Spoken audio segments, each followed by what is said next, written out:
సంధ్య theatre ఘటనలో అసలు సంగతి వెల్లడైపోయింది. అసలు అల్లు అర్జున్ పాత్ర లేదని పరోక్షంగా తేలింది.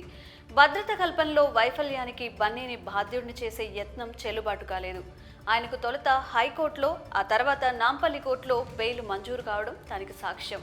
అదే సమయంలో కోర్టులో జరిగిన వాదనలను న్యాయమూర్తి పరిగణలోకి తీసుకున్న తీరు మరింత ఆసక్తికరం.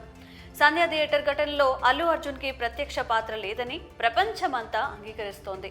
కానీ ఆయన మీద కేసు బనాయించి వ్యక్తిగతంగా దాడి చేసిన వైనం మీద ఆరంభం నుంచి అల్లు అర్జున్ నిబద్ధతతో నిలబడ్డారు. బాధిత కుటుంబానికి భరోసా కలిగిస్తూనే చట్ట పరిధిలో పోరాడేందుకు సిద్ధమయ్యారు.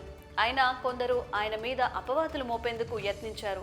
కానీ తీరా ఇప్పుడు అందరూ అల్లు అర్జున్ వాదనను అంగీకరిస్తున్నారు. ఆయన మీద నిందలు వేయడం తగదంటూ గొంతు విప్పుతున్నారు. అదే సమయంలో నాంపల్లి కోర్టు కూడా అల్లు అర్జున్ న్యాయవాదుల వాదనను అంగీకరించింది. సంధ్య థియేటర్ దగ్గర తొక్కిసలాట జరిగిన సమయంలో అల్లు అర్జున్ ఘటనా స్థలంలో లేరు. కనీసం దానికి సమీపంలో కూడా లేరు. ఫస్ట్ ఫ్లోర్లో సినిమా చూస్తున్నట్లుగా ఆధారాలు సమర్పించారు. అలాంటి సమయంలో ఆయన పరోక్షంలో జరిగిన ఘటనను ఆయనకు ఆపాదించడం మీద అభ్యంతరాలు వ్యక్తం చేశారు.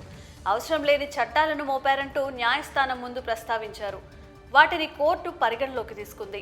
అల్లు అర్జున్ పాత్ర మీద ఆసక్తికర వాదనలను గమనించింది. అల్లు అర్జున్ మీద పెట్టిన కేసులలో సెక్షన్లు వర్తించవన్న విషయాన్ని గుర్తించింది.